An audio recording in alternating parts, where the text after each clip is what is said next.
Le président de la République a effectué du 18 au 23 janvier dernier une visite de travail et d'amitié à Singapour, visite dont vous suivrez le film complet en partie magazine de ce journal.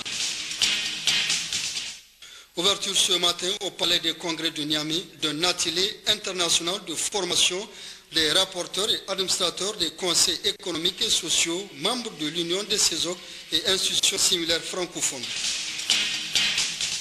Forum de réconciliation le week-end dernier entre les populations de Dogerawa et Galmi, une initiative du réalisateur Sani Magori dans le cadre du tournage de son film Koukankourtiadou. Mesdames, Messieurs, bonsoir et bienvenue dans cette session d'information. Le président de la République, chef de l'État, Issou Mahamadou, s'est entretenu cet après-midi avec l'ambassadeur d'Algérie en fin de mission dans notre pays. Ali Hafrad est allé faire ses adieux au chef de l'État, le diplomate algérien, à sa sortie d'audience. Au terme de ma mission, en ma qualité d'ambassadeur d'Algérie auprès du Niger, et conformément aux usages établis, je suis venu donc rendre une visite de courtoisie à son Excellence, M. Issoufou Mahamadou, président de la République du Niger. Bien évidemment, cette occasion m'a permis de faire un tour d'horizon sur les relations bilatérales algéro-nigériennes. Relations, dois-je le dire, anciennes et privilégiées et qui se portent bien. J'ai par ailleurs saisi cette opportunité pour exprimer à son Excellence, Monsieur le Président de la République, et à travers lui aux autorités nigériennes et au peuple nigérien frère, toute ma reconnaissance et mes sincères remerciements pour l'accueil chaleureux et fraternel qui m'a été réservé depuis mon arrivée au Niger il y a de cela 3 années. Bien sûr, je ne voudrais pas terminer sans vous dire que je quitterai le Niger avec émotion. Je garderai de ce pays d'excellents souvenirs, mais surtout de solides amitiés. Le gouvernement nigérien a, comme vous le savez, engagé une offensive diplomatique politique au nom de laquelle, après l'Inde, le Niger ouvre 4 représentations diplomatiques en République de Singapour, Thaïlande, Bangladesh et Malaisie. L'ambassadeur Ali Ilyas, avec résidence en Inde, a présenté ses lettres de créance à Singapour et en Thaïlande. Et puis, comme annoncé en titre, vous suivrez en partie magazine de ce journal le film complet de la visite du travail et d'amitié du président de la République, Issoufou Mahamadou, en République de Singapour. C'est enfin 2 journaux. Série d'audience ce matin à l'Assemblée nationale, le président de cette institution, Mahamadou, s'est tout d'abord entretenu avec le chargé d'affaires de l'ambassade de la République islamique de Pakistan.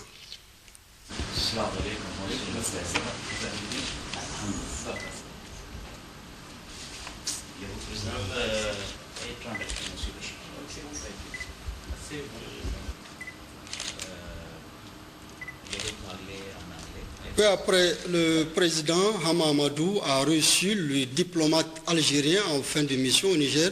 Ali Hafrad est allé faire ses adieux au président de l'Assemblée nationale. La dernière audience, le président du Parlement nigérien Mahamadou l'a accordé à l'ambassadeur de la République islamique d'Iran, Mohamed Mika.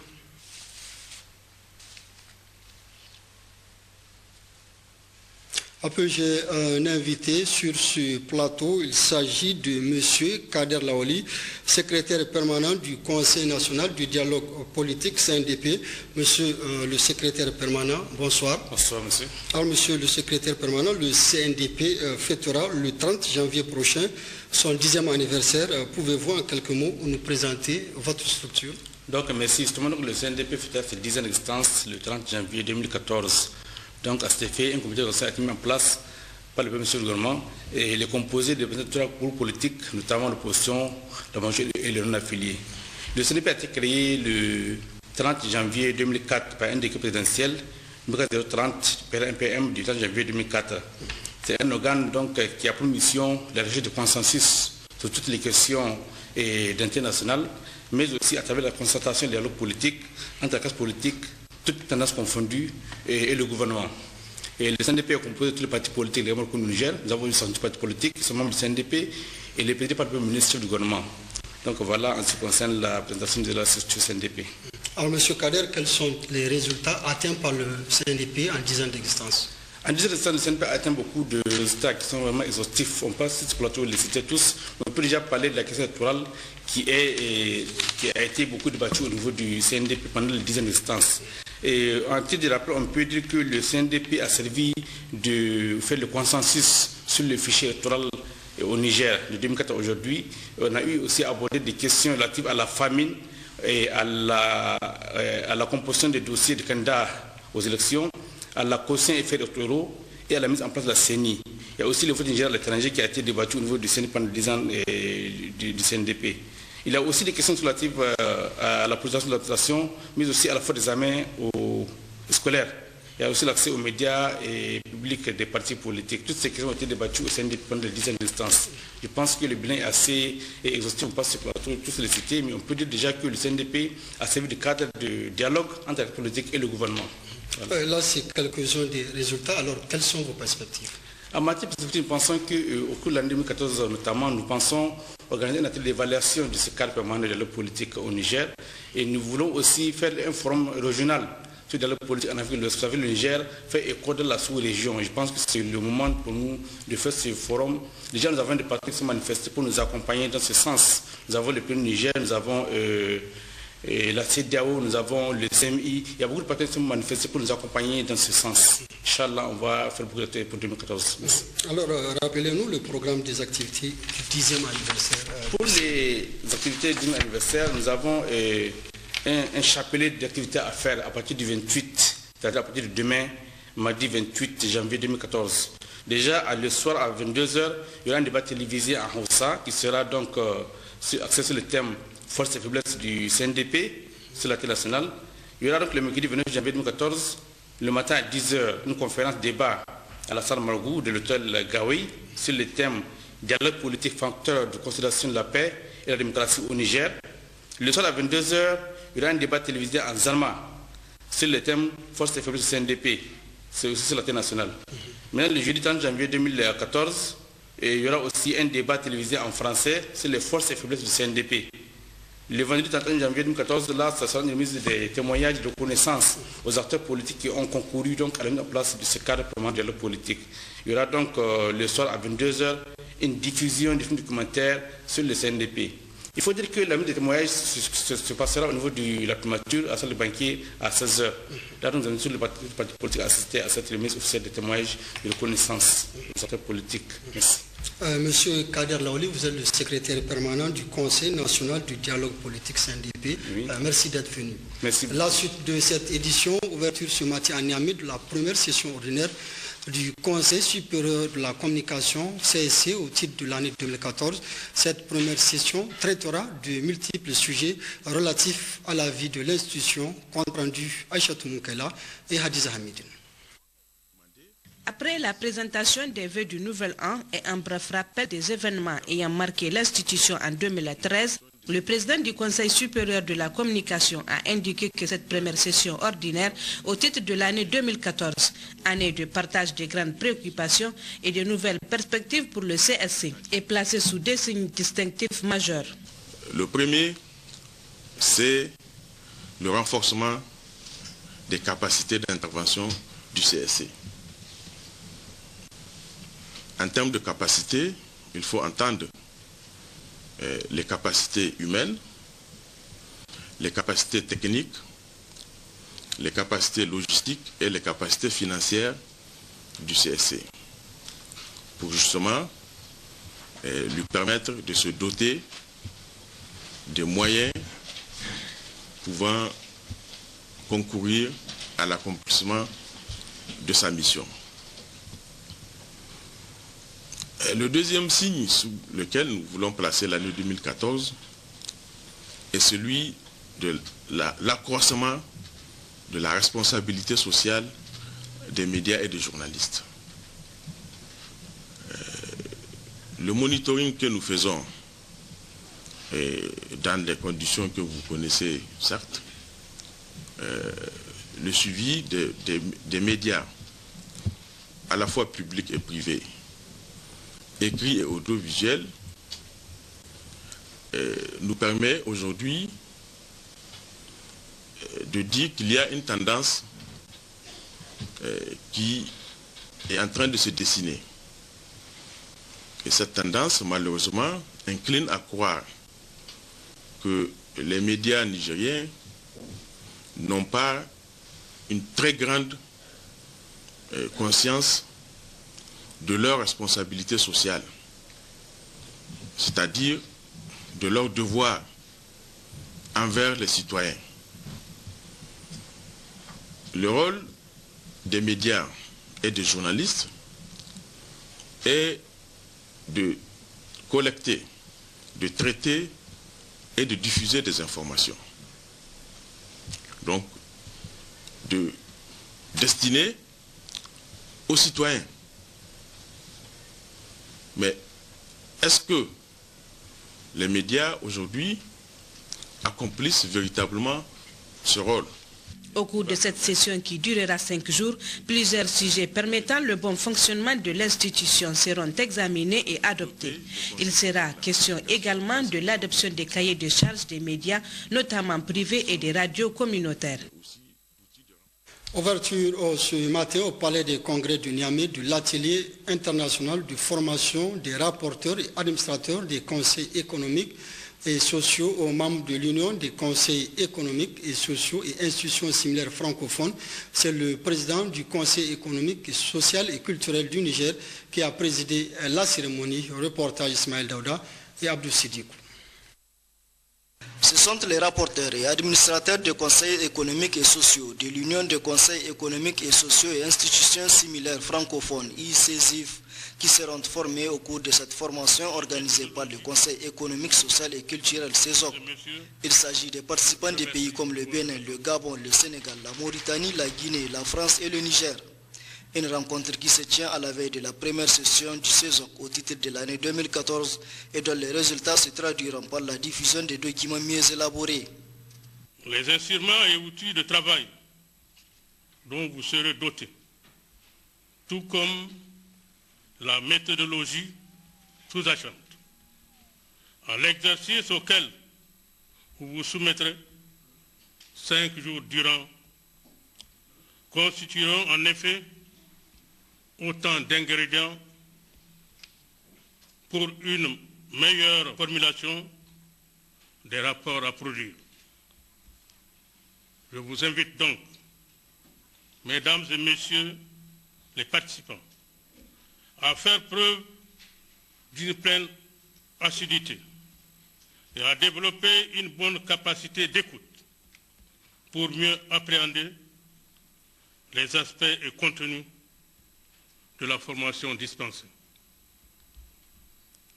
Je ne doute pas que les formateurs de haut niveau chargés d'animer le présent atelier sauront mettre à profit leur talent de pédagogue doublé d'une riche expérience pour captiver l'attention d'un auditeur aussi varié d'hommes et de femmes déjà rompus à l'exercice d'analyse et de synthèse, de manière à vous transmettre leur habileté et à élaborer des rapports fidèles, clairs et concis. 5 jours durant, ces participants seront outillés afin de mieux fournir des productions de qualité permettant aux institutions membres de l'Union des conseils économiques et sociaux et institutions similaires francophones de répondre efficacement aux attentes des pouvoirs publics. À l'occasion de la fête nationale de la République d'Inde, la représentation diplomatique indienne au Niger a offert hier une réception au Grand Hôtel du Niamey. Les précisions avec nos reporters Djouari Isiaka et Mahamadou Adam. Après la présentation des deux hymnes, celui du Niger et celui de l'Inde, ce fut l'occasion pour le diplomate indien de présenter son pays. 65 ans se sont écoulés depuis l'adoption de la Constitution de la République de l'Inde en 1950, peu après l'indépendance. Le 26 janvier de chaque année, nous célébrons avec fierté la fin d'une autre année de la République de l'Inde, suivant les principes énoncés dans la Constitution, qui prônent sur la démocratie, la justice, la liberté, l'égalité et l'état de droit. Par ces dispositions de notre Constitution, l'Inde est devenue une démocratie solide. Pour nous, la démocratie est un droit fondamental pour chaque citoyen. La beauté du système politique façonné par nos pères fondateurs fait qu'en temps de succès ou d'échec, le pays se réfère à la Constitution pour s'orienter. L'Inde est un exemple en matière de développement. Ce fut aussi le lieu de rappeler les bonnes relations qu'entretiennent nos deux pays. L'Inde a atteint plusieurs objectifs, mais il y a des défis auxquels nous faisons face et qui doivent être relevés. Par le passé, l'Inde a fait d'importantes réalisations comme l'autosuffisance alimentaire pour sa vaste population et la réduction de l'incidence de la pauvreté. Malgré le ralentissement des activités économiques au niveau national et international, l'Inde a su maintenir une croissance saine. L'Inde a toujours entretenu des relations chaleureuses et amicales avec la République du Niger. Nos points de vue sur la plupart des questions multilatérales et internationales sont similaires. Notre relation avec la République du Niger est essentiellement axée vers la coopération au développement. Le Niger a déjà utilisé 2 lignes de crédit accordées par le gouvernement de l'Inde. Récemment, 2 autres lignes de crédit ont été approuvées pour l'électrification rurale, l'installation d'une centrale solaire et l'augmentation des ressources d'approvisionnement en eau. Le Niger aussi a trouvé le programme de renforcement de capacités parrainé par le gouvernement de l'Inde intéressant. Nous allons continuer à appuyer le gouvernement du Niger dans ses efforts de développement. Nous allons également continuer à travailler pour renforcer davantage nos relations bilatérales. Juste après son allocution, Kunal Roy, l'ambassadeur indien, a reçu les vœux des autorités nigériennes et les autres diplomates accrédités au Niger. Cette fête nationale de l'Inde fut une cérémonie sobre. Présentation de vœux du Nouvel An cet après-midi au ministère des Mines, du Développement industriel et celui de l'énergie et du pétrole. Occasion pour les ministres concernés d'échanger avec l'ensemble du personnel des 10 ministères. Le personnel du ministère de la Santé publique a également présenté ce matin ses vœux de Nouvel An au ministre Mano Agali, occasion pour le représentant du personnel de faire le bilan des réalisations depuis la prise de fonction du ministre avant de réitérer la disponibilité et l'engagement des agents à accompagner le ministre. Le ministre Mano Agali a pour sa part rendu un hommage à l'ensemble des agents avant de les appeler à s'investir davantage pour la réussite de l'exécution du plan de développement sanitaire 2011-2015. Forum de réconciliation le week-end dernier entre les populations du Dogerawa et Galmi à travers un concert initié par le réalisateur Sani Magori dans le cadre du tournage de son film Koukan Kurtia 2, un reportage Gunga Djibrima et Tahirou Hassan.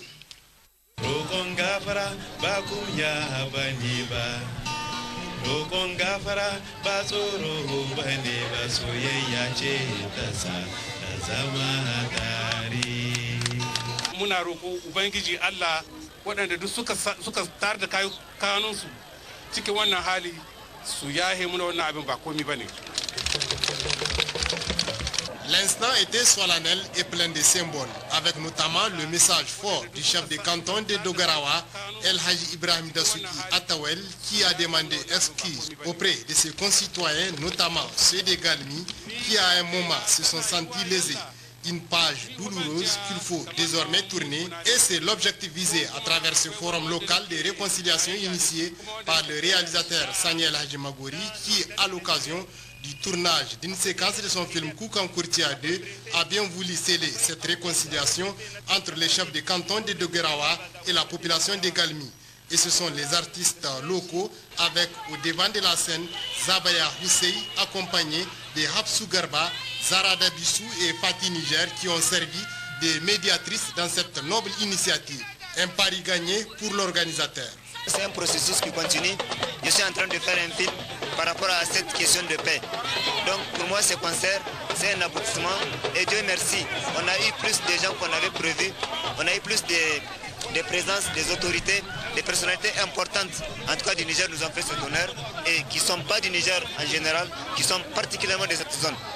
Donc c'est vraiment un honneur pour nous et nous pensons que ça va continuer, nous allons arroser ce que nous venons de s'aimer aujourd'hui. Le préfet du département de Malbaza a au nom des autorités de la 7e République salué l'initiative de ces concerts de réconciliation qui cadre parfaitement avec les objectifs du président de la République qui a fait de la paix son credo pour la réussite du programme de la Renaissance. Ce concert a aussi vu la participation des personnalités originaires du département de Malbaza et de la région de Tawa qui ont apprécié l'initiative. Il y avait un problème qui s'est passé en tout cas entre deux communautés et je pense que c'est cette plaie-là qui est en train de se refermer.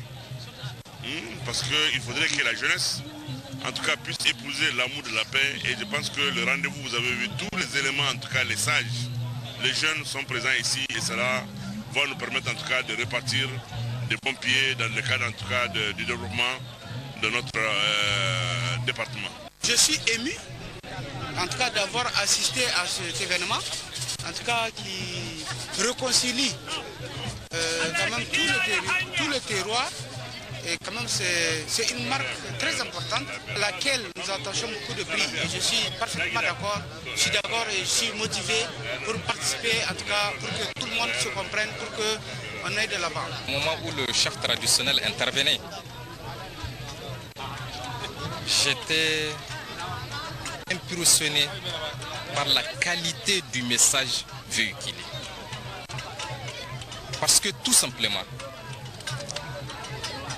au Niger, et peut-être même ailleurs, il n'est pas facile pour un chef traditionnel de venir en public présenter des excuses à sa communauté. Au-delà de la dimension culturelle du film documentaire Koukankour Tia 2, qui à travers la voix magique et emboutante des Abéa Hussein, le message fort des Absou Garba et Zara Dabissou ainsi que les chansons apaisantes des Fatih Niger, le 7e art nigérien s'achemine désormais vers un genre particulier qui met à relief la réconciliation et l'unité nationale. 4 écoles nomades de la commune rurale de Tarka, département de Belbéji, région de Zender, viennent de bénéficier d'un appui du programme appui aux cantines scolaires de la haute autorité à la consolidation de la paix. C'est la localité de Tendé qui a servi de cadre au lancement de l'opération. Compte rendu Ali Abdou et Garba Mamakadiou. Fidèle à sa tradition et pour ainsi se conformer à la mission qui lui est dévolue, celle d'assister les couches vulnérables pour asseoir une paix véritable, durable, voire définitive, la haute autorité à la consolidation de la paix sous la vision hautement futuriste de son président, le colonel-major Mamadou Abou Tarka, depuis un certain temps, vient à la rescousse des populations de la commune rurale de Tarka à travers des appuis multiples et multiformes pour ainsi contribuer à l'amélioration de leurs conditions et cadres de vie.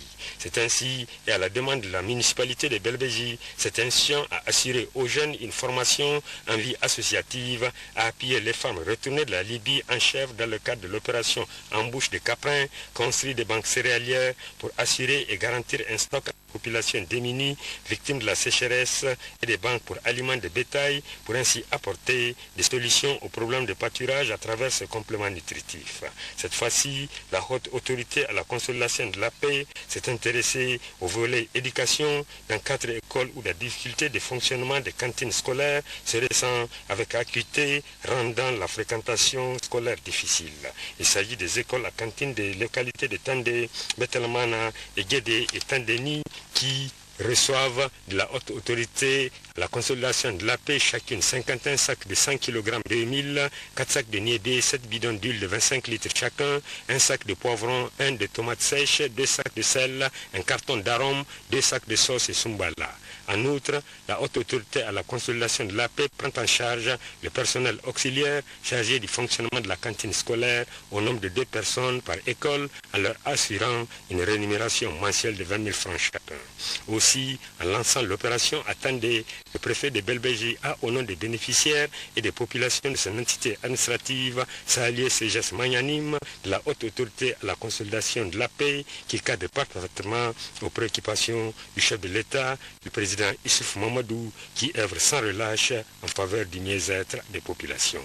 Pour sa part, Hima Kassoum, ainsi que le président du COGES Tandé, prenant tour à tour la parole en précédent, le chef de canton de Tarka a adressé leurs sincères remerciements et réitéré leur profonde gratitude à la haute autorité à la consolidation de la paix, représentée par le chef de cabinet du président de la haute autorité à la consolidation de la paix, qui ne cesse d'appuyer la population de Tarka.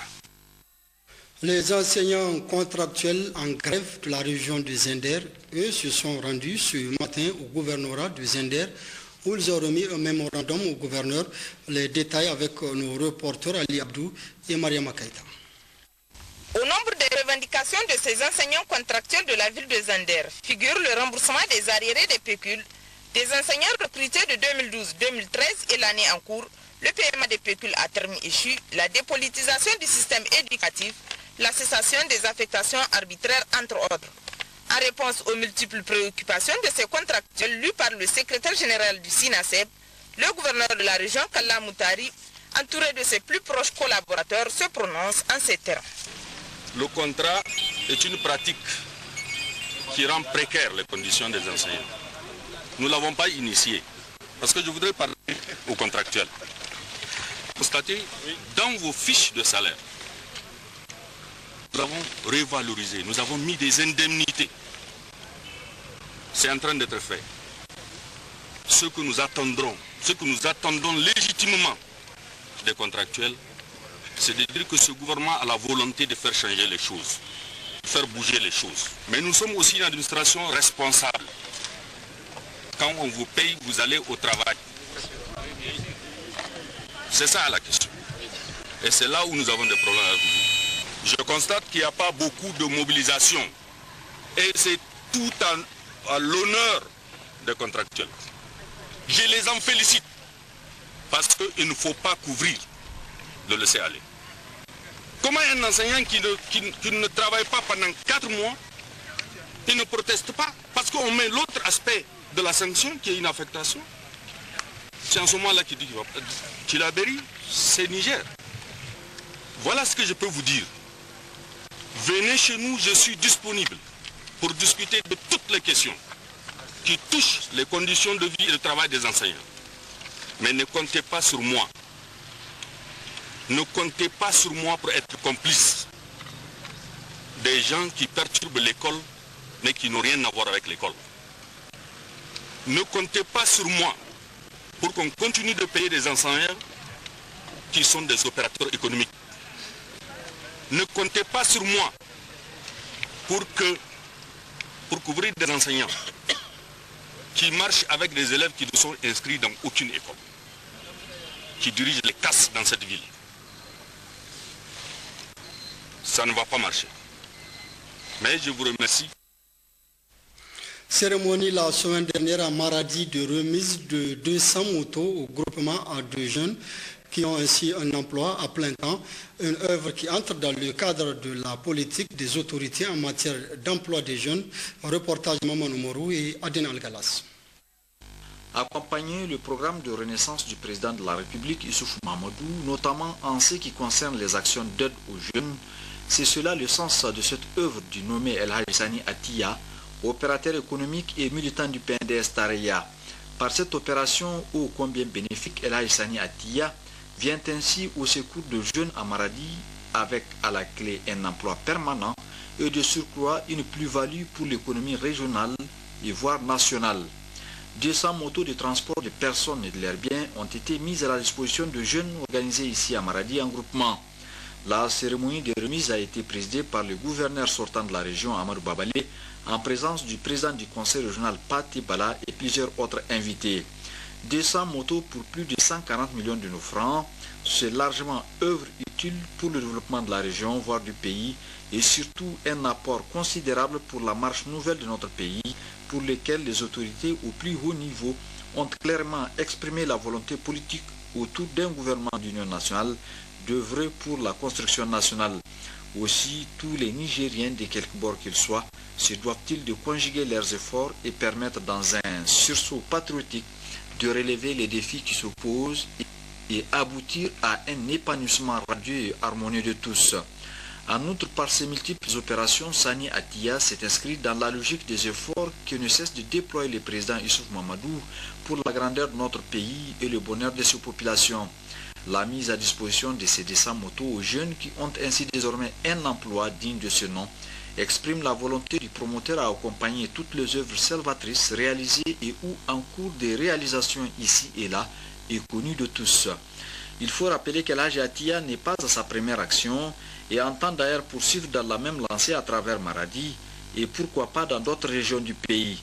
C'est pour toutes ces raisons que le gouverneur sortant de Maradi, Amadou Babale, l'a encouragé dans sa logique car, a-t-il dit, l'intéressé fait œuvre très utile comme d'ailleurs celle réalisée déjà au profit des centres de formation sanitaire par des dons des médicaments ou à la prison civile de Maradi par la dotation des femmes incarcérées de machines à coudre. Abondant dans le même sens, le président du conseil régional Bati Bala et le sultan du Gobir Abdou Bala Marafa se sont réjouis pour cette prise en compte des préoccupations des populations qu'ils représentent avant de l'encourager.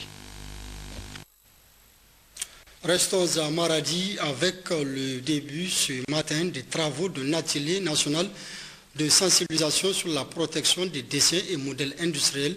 C'est le secrétaire général du gouvernorat qui a présidé la cérémonie d'ouverture des travaux, compte rendu Maman Omarou et Ibrahim Hassoumisso. Une trentaine de participants, des artisans de différents métiers venus de différents coins du Niger, à se retrouver ce matin pour une sensibilisation sur les dessins et modèles industriels issus de l'artisanat. Une présence qui, selon le secrétaire général du gouvernorat, qui présidait l'ouverture des travaux, témoigne de l'intérêt accordé au développement harmonieux de la propriété intellectuelle en général et particulièrement la protection et la valorisation de l'artisanat, un secteur essentiel à notre économie et qui contribue à n'en point douter à la réduction de la pauvreté, même si des contraintes limitent ses performances. Malgré que notre artisanat soit riche et varié, il ressort que ce dernier est victime du pillage à travers la contrefaçon et le piratage. Les créations de notre artisanat souffrent donc d'imitations aussi bien chez nos propres artisans où l'imitation est érigée à règle de travail que sur le marché international où les articles de nos artisans qui participent aux foires sont victimes de contrefaçon. Cette situation impacte bien entendu négativement sur l'effort de créativité qui n'est pas stimulé dans le secteur et sur les revenus générés par le secteur. C'est pour inverser cette tendance et amener nos artisans à prendre davantage conscience de l'importance et de l'intérêt de la protection de leur création par le système de la propriété intellectuelle que le présent atelier est organisé. Auparavant, le responsable des structures nationales de liaison de l'Organisation africaine de la propriété intellectuelle a pris la parole pour évoquer cet instrument précieux de développement économique, à savoir la propriété intellectuelle. Pour l'avoir bien compris, nos États ont créé l'Organisation africaine de la propriété intellectuelle en lui assignant la mission de délivrer des titres de protection, de diffuser l'information scientifique et technique, et de participer au développement technologique des États membres. À cet égard, elle s'est fixée comme objectif global de s'impliquer étroitement dans le développement technologique des États en valorisant toutes les possibilités offertes par la propriété intellectuelle, notamment l'artisanat. Pour se rapprocher de ses utilisateurs nationaux, l'organisation a créé dans chaque État membre une structure nationale de liaison qui devrait jouer le rôle de relais entre elle et les utilisateurs de ces services sur le terrain. 2 jours durant, les participants auront à suivre des communications dont, entre autres, la situation générale de l'artisanat, la protection des créations artisanales par le droit d'auteur et celle des dessins. Au moment où se met en place la Chambre des métiers de l'artisanat, on peut souhaiter que les artisans du Niger intègrent la dimension de la propriété intellectuelle dans leurs activités. La brigade d'intervention et de recherche de Tawa a opéré une saisie d'une importante quantité de chanvre indien un lot de pièces de pagne et de t-shirts. Les précisions avec nos reporters Yazir Abiou et Fatih Bamou. Coup de chapeau à la brigade d'intervention et de recherche d'Ottawa qui, après plusieurs saisies en 2013, vient encore de mettre la main sur un trafiquant de drogue qui transportait, tenez-vous bien, à dos de cheval, 30 kg de chanvre indien, 183 pièces pagne à tanfa de diverses qualités et 10 t-shirts. En provenance d'un pays voisin, ce trafiquant a choisi ces moyens de transport pour échapper à la vigilance des éléments de la brigade. Ces multiples saisies démontrent une fois de plus l'engagement ferme des agents de la brigade d'assurer le bien-être de la population, même si des moyens font défaut. Cependant, il appelle les Nigériens à s'impliquer davantage dans ce noble combat contre la fraude. La brigade d'intervention et de recherche d'Ottawa a eu à saisir respectivement le 3 décembre 2012 56,25 kg de chanvre indien, le 7 novembre 2013 10 kg de chanvre indien et le 9 novembre 2013 21 kg de chanvre indien. Donc pour vous dire que c'est quand même des saisies importantes et la drogue aujourd'hui, notamment les chanvres indiens, sont devenus vraiment un véritable problème de société qu'il faut à tout prix combattre. Et nous sommes en train de tout faire, en tout cas avec les maigres moyens que nous disposons, pour pouvoir barrer la route à ces trafiquants. L'appel que j'ai à lancer, c'est vraiment à l'endroit d'abord des autorités politiques au plus haut niveau, puisque les brigades d'intervention et de recherche des douanes, aujourd'hui, on a vraiment besoin de moyens, vraiment de gros moyens pour intervenir, surtout quand on a affaire à des terrains qui ne sont pas faciles à pratiquer à l'endroit de la population, à l'endroit des autorités, pour que vraiment des moyens adéquats soient mis à notre disposition pour exécuter à bien notre mission. Le colonel Abou Ubandawaki, commandant des brigades d'intervention et de recherche d'Ottawa, a saisi l'occasion pour féliciter vivement et encourager ses vaillants agents pour cette mission bien accomplie au profit de tous. Le secrétaire général de la coordination régionale Lumana de Maradi a présidé un meeting et des rencontres avec sa base. Asman Abdou a notamment réaffirmé son appartenance à la MRN, prôné l'unité du parti et son soutien au président de la République et au gouvernement d'union nationale, compte rendu Maman Omarou et Kassou Moutari. Au cours de son séjour dans la région de Maradi, le ministre Asuman Abdou Shekaraou, après un accueil plein de chaleur à Maradi, a présidé un meeting à Tessawa. À Tessawa, c'est plusieurs militantes et militants de Lumana venus de Mayeyi, Agué, Gazawa et Tessawa même, qui se sont mobilisés pour apporter leur soutien à El Lumana uni au sein de la MRN pour soutenir le président de la République Issou Mahamadou. La déclaration rendue publique à cette occasion l'a clairement exprimée pour être confirmée par les différents intervenants membres des coordinations régionales de Modern FA Lumana du Maradi.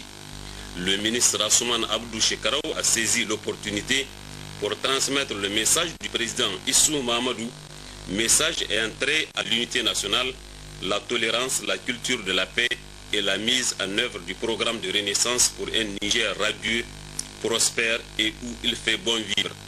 Pour les départements de Dakoro et Bormou, le ministre de l'Enseignement supérieur et de l'Innovation a réitéré le même message pour dire que Lumana Modern FA reste et demeure MRN. Par conséquent, le soutien à Issou Mahamadou et au gouvernement d'union nationale est une réalité au sein de Lumana. Ceci parce que de nos jours, le Niger n'a nullement besoin de division, encore moins de dispersion de ses forces pour notamment émerger et compter parmi les pays qui gagnent. On le sait, le cheval de bataille du président Issou Mahamadou reste le bien-être des populations nigériennes à travers justement le programme de renaissance pour lequel l'adhésion de tous est une nécessité qu'il faille mettre en avant. Toute chose développée par le ministre Asuman Abdou Shekaraou, secrétaire général de la coordination Lumana à Maradi, lors de sa rencontre à Maradi avec les militantes et militants de Lumana venus nombreux. Comme quoi, pour dire tout leur attachement aux idéaux poursuivis par les autorités de la 7e République. Nous osons espérer que tous ceux qui ont eu à nous écouter, à nous entendre, seront expliqués aux uns et aux autres dans l'intérêt supérieur de la nation nigérienne. Que la nation se construit dans la paix, dans la solidarité. La nation ne peut pas se construire dans la division perpétuelle des différents partis politiques. Pour ça, il faut que les uns et les autres se convainquent. Il faut une unité nationale et il faut une unité autour d'un programme, dans un gouvernement, dans un pays pour espérer le développement de ce pays-là. Le Modène Falumana de la commune de Terra a de son côté organisé un important meeting par ce rassemblement. Il s'agissait pour les militants Lumana de Terra d'apporter leur soutien aux idéaux de la Renaissance à Réci Zakari Maman. Ils étaient nombreux militants et militantes de Modène FA Lumana de Terra, fortement mobilisés autour de la présidente des femmes de la coordination communale de Terra, Mme Haïdara Aïssa Bassia, à se retrouver pour le meeting organisé ce dimanche 26 janvier 2014. Un meeting jamais égalé, dit-on, au regard de la mobilisation tant des femmes que des hommes. Un meeting qui traduit concrètement l'attachement de ces derniers aux idéaux de leur parti, le Modène FA Lumana, mais aussi ceci réaffirme leur appartenance à la MRN, la mouvance pour la renaissance du Niger. Un meeting, preuve de l'engagement des militants et militantes de Modène FA Lumana, de la commune du Terra et des communes voisines à accompagner et à soutenir la mise en œuvre du programme de renaissance de son Excellence, le président de la République, chef de l'État, Issoufou Mamadou.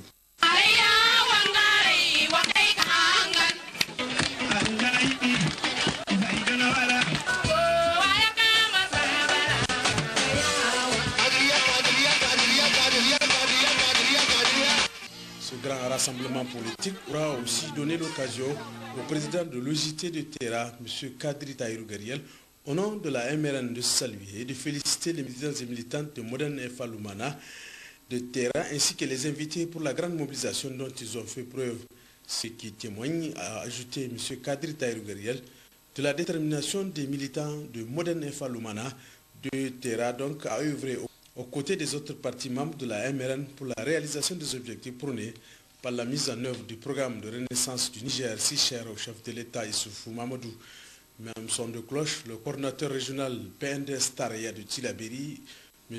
Hamad Moussoulé, présent lui aussi au meeting pour soutenir et encourager cette initiative de la présidente de la coordination communale, Mme Modène FA Lumana de Terra. Il a donc de prime abord transmis aux uns et aux autres les salutations et les félicitations du président du parti Bazoum Mohamed et de l'ensemble des leaders des partis membres de la MRN. Par ce rassemblement, a-t-il en outre indiqué, je cite, « Vous venez de donner un bel exemple d'engagement et de détermination à œuvrer pour l'atteinte des objectifs de développement prônés par le gouvernement sous l'impulsion du président Issoufou. » Il a enfin exhorté les militants et militantes de Modène FA Lumana à être toujours unis comme un seul homme autour des idéaux de leur parti et travailler d'arrache-pied pour son rayonnement. Pour sa part, Mme Haïdara Aïssa Bassia, l'initiatrice de ce grand meeting comblé de joie, elle a tenu à remercier et à féliciter les militantes et militants de Modène FA Lumana de Terra pour la disponibilité et la mobilisation qui ont fait de ce rassemblement une réussite. Mme Haïdara Aïssa Bassia a, dans une déclaration du groupe de Modène FA Lumana du département de Terra, réaffirmé le soutien de son parti à la mise en œuvre et à la réussite de toutes les actions engagées par son Excellence Issoufou Mamadou, président de la République, chef de l'État, dans la mise en œuvre du plan de développement économique et social, seul gage de la renaissance du Niger. De l'investiture à ce jour, comme dit l'adage, beaucoup d'eau a coulé sous le pont. Nous avons assisté à plusieurs actions dont les plus significatives sont le programme d'urgence mis en place pour faire face à la crise alimentaire, le lancement des travaux de construction du barrage de Kandaji, la construction du premier échangeur de la ville de Niamey sur l'avenue Mali-Béro, la réhabilitation de plusieurs voies de communication interurbaines pour un désenclavement des localités de notre pays, etc. Le président Issoufou, en 2 années et demie, a renforcé donc la visibilité de notre pays à travers une diplomatie vigoureuse et ferme. Cette démarche a été couronnée par la visite du secrétaire général des Nations Unies, accompagné par ses plus proches collaborateurs et le balai de plusieurs chefs d'État amis au Niger, pour ne citer que cela. Pourrions-nous désirer mieux? Assurément non. Merci, Monsieur le Président de la République, que le Seigneur Tout-Puissant et tout miséricordieux vous donne la force de ne jamais fléchir face aux défis. Amin. C'est pourquoi l'action que nous concrétisons à ce jour n'est ni la résultante d'une contrainte morale ou matérielle quelconque, mais elle vient rompre avec les inconséquences de nos politiciens qui restent enfermés dans la logique de la pensée unique pour regarder en face la réalité. Par conséquent, notre groupe de militants du mouvement démocratique nigérien pour une fédération africaine moderne FA Lumana, de la commune urbaine de Terra et des communes voisines décide de ce qui suit.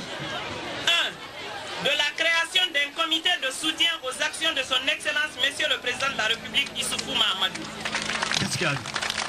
2. D'apporter notre soutien indéfectible et sans réserve aux idéaux de la Renaissance. 3. D'œuvrer inlassablement à la réussite de toutes les actions engagées par son Excellence M.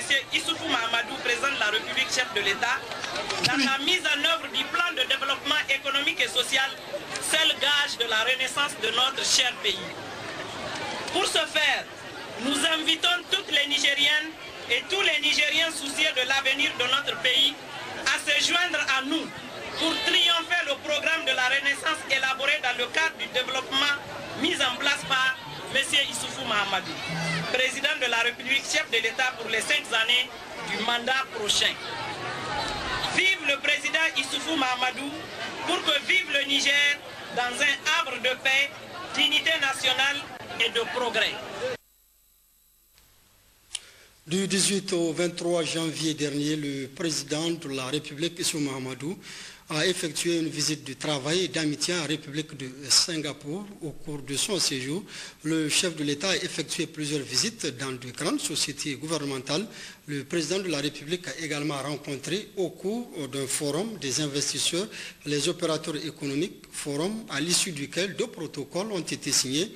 Le film complet du déplacement du chef de l'État à Singapour, c'est la partie magazine de cette édition avec nos envoyés spéciaux, James Didier et Hamani Seni. Très bonne réception et excellente soirée à tous.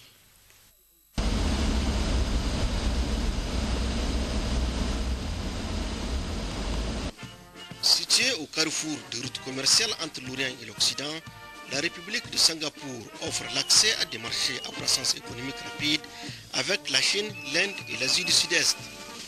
Le Singapour, de nombreuses villes et États, couvre une superficie de 700 km², 5,3 millions d'habitants et la deuxième plateforme financière d'Asie après le Japon, premier port du monde devant le port de Shanghai et troisième pays raffineur du monde avec un taux de chômage le plus faible du monde.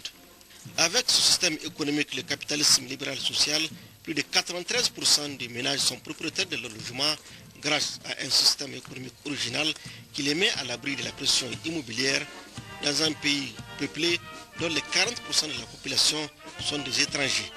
Depuis son indépendance en 1965, cette cité-État a connu une croissance économique spectaculaire avec une moyenne de croissance annuelle de 9%. La fortune de Singapour s'est bâtie essentiellement dans un environnement d'affaires très ouvert aux autres pays du monde. C'est pour explorer cet exemple de croissance économique unique au monde, occupant la 3e place depuis 2011 en termes de pouvoir parité d'achat, le PPA par habitant, après le Qatar et le Luxembourg, que le président de la République, chef de l'État Issoufou Mahamadou, a effectué une visite de travail et d'amitié dans ces pays hospitaliers en pleine croissance économique et dont le modèle suscite beaucoup d'inspiration pour les pays en voie de développement. Reçu au palais de la présidence le lundi 20 janvier 2014 avec tous les honneurs d'un chef d'État, présentation de l'hymne, le passage de la troupe.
Après la cérémonie officielle d'accueil et la prise de la photo entre les deux chefs d'État, le président de la République Issoufou Mahamadou s'est entretenu d'abord avec son homologue Tony Tan Keng Yam, président de la République de Singapour, en présence de la délégation qui l'accompagne. Le chef de l'État s'est ensuite entretenu avec le Premier ministre singapourien Lee Hsien Loong, à qui le président de la République s'est dit réjoui de l'accueil très hospitalier et fraternel qui lui a été réservé, lui et sa délégation.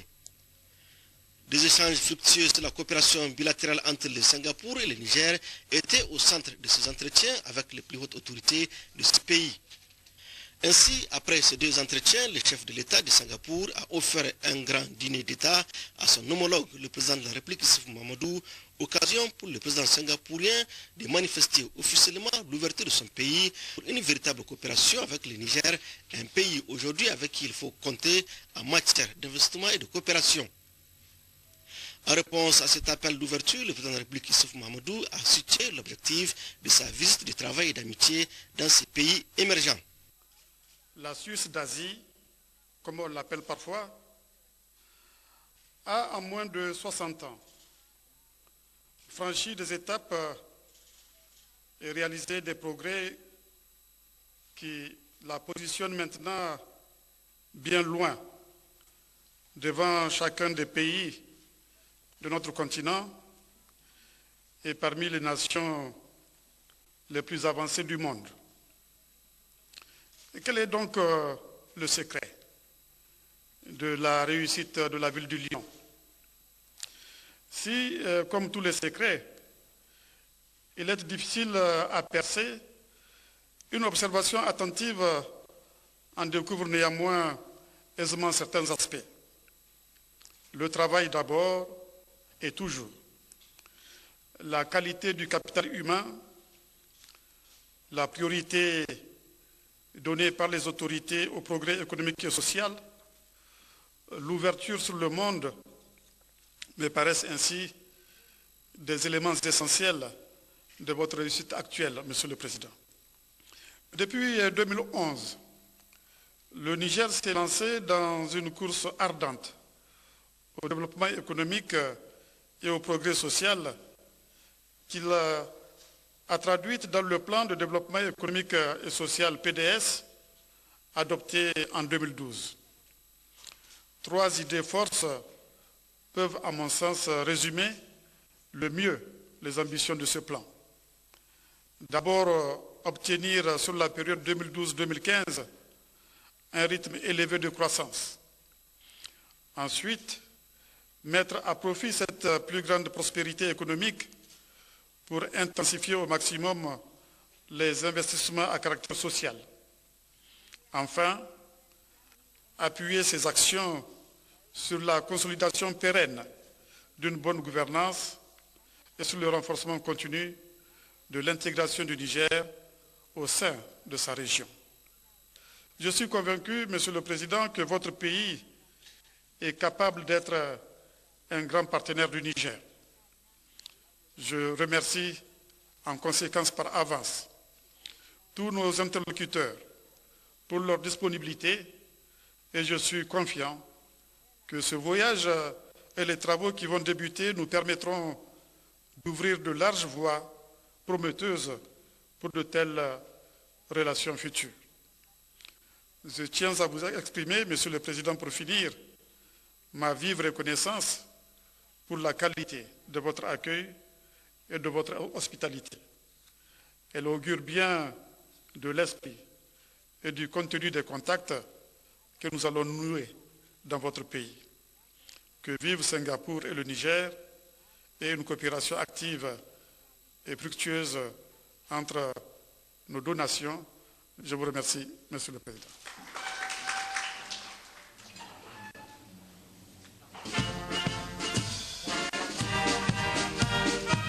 Au cours de sa visite de travail et d'amitié en République de Singapour, le président de la République Issoufou Mahamadou a effectué plusieurs visites et rencontres dans de grandes sociétés, entreprises, instituts universitaires et la découverte du célèbre Jardin national des orchidées dont la notoriété rapproche le Singapour avec les autres pays.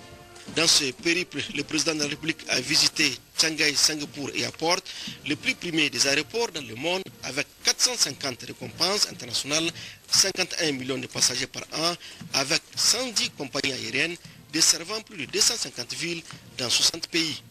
Le chef de l'État a visité également l'Institut de l'éducation technique de Singapour, qui constitue aujourd'hui un modèle de la région à Shanghai, Inde et Vietnam. Cette grande école supérieure est constituée de 3 collèges spécialisés en enseignement professionnel dont la formation dispensée est composée de 30% de cours théoriques et 70% de cours pratiques. Un protocole d'accord a été obtenu au sortir de l'entretien avec les responsables de l'Institut d'éducation technique pour le renforcement de l'enseignement professionnel au Niger. Le président de la République s'est également rendu à la Société internationale en matière de planification d'aménagement du territoire, d'urbanisation et de gestion des villes, Surbana, qui est aujourd'hui synonyme de la croissance économique de Singapour vers une nation développée, prospère et moderne. Une rencontre d'échange marquée par des visites guidées dans plusieurs quartiers, chantiers et tunnels. Au cours de cette série de visites, le président de la République s'est également rendu à l'autorité de réaménagement urbain, la structure nationale de la planification urbaine de Singapour, au Fonds souverain d'investissement Temasek, à la société Singapore Corporation Enterprise, un organisme gouvernemental pour répondre aux sollicitations de nombreux pays sur les échanges d'expériences de Singapour en matière de développement. Le chef de l'État s'est également rendu au Marina Barrage. Avec son caractère multifonctionnel, c'est un barrage qui sert à la fois de source d'alimentation en eau potable, de système de régulation des eaux de pluie et de centres sportifs et de loisirs. À toutes ces étapes de visite marquées par des échanges très fructueux, le président de la République Issoufou Mahamadou, impressionné par le système de fonctionnement et les prestations, a manifesté sa volonté, son engagement de jeter les bases d'une véritable coopération active et dynamique entre le Niger et le Singapour. D'abord, je dois me féliciter vraiment de la justesse des raisons pour lesquelles le président de la République a voulu faire ce déplacement. Parce que, à tout point de vue, les résultats que nous avons obtenus sont vraiment à la hauteur de notre attente. D'abord, ce déplacement est avant tout instructif, en ce sens que la République de Singapour, en moins de 50 ans, est passée d'un pays pauvre à un pays totalement développé, comme vous pouvez le constater, avec des taux de croissance exceptionnels, avec un PIB par habitant des plus importants du monde, pratiquement le 3e au monde. Et donc ceci est une expérience extrêmement instructive pour ce que nous voulons faire au Niger et ce que le président de la République envisage de faire avec son programme de renaissance. Donc en cela, seulement cette visite a été extrêmement importante. Cette visite de travail et d'amitié très prometteuse dans ce pays émergent, carrefour commercial entre l'Orient et l'Occident, a été également marquée par l'organisation d'un forum nigérien des investisseurs qui a rassemblé plus de 100 opérateurs économiques singapouriens. Une tribune pour le chef de l'État Issoufou Mahamadou de présenter toutes les opportunités d'affaires pour susciter l'intérêt des investisseurs singapouriens. Ma visite m'a convaincu que des perspectives de coopération prometteuses s'ouvrent entre nos deux pays, entre le Niger et Singapour. Mesdames et messieurs, le Niger est aujourd'hui producteur de pétrole depuis fin 2011 et la production de pétrole s'intensifiera à l'horizon 2016. S'agissant de l'uranium, dont le Niger est depuis longtemps un des grands producteurs au niveau du monde, la nouvelle grande mine du Mouraren devrait entrer en production dans les prochaines années et permettra de doubler nos capacités annuelles d'exportation. Quelques grands projets structurants dans les domaines stratégiques de l'énergie et des infrastructures de communication, comme ceux du barrage hydroélectrique de Kandaji et de la boucle ferroviaire du Niger, sur lesquels, j'en suis certain, vous reviendrez dans vos travaux, témoignent bien de notre nouvelle approche, celle qui consiste à s'engager sans complexe dans les projets les plus impressionnants, en y acceptant les modalités les plus innovantes de façon à exercer un effet d'entraînement maximal sur tous nos objectifs de développement. En matière agricole, nous avons mis en place le programme 3N, c'est-à-dire les Nigériens nourrissent les Nigériens, qui donne la priorité aux investissements qui aboutiront à la fois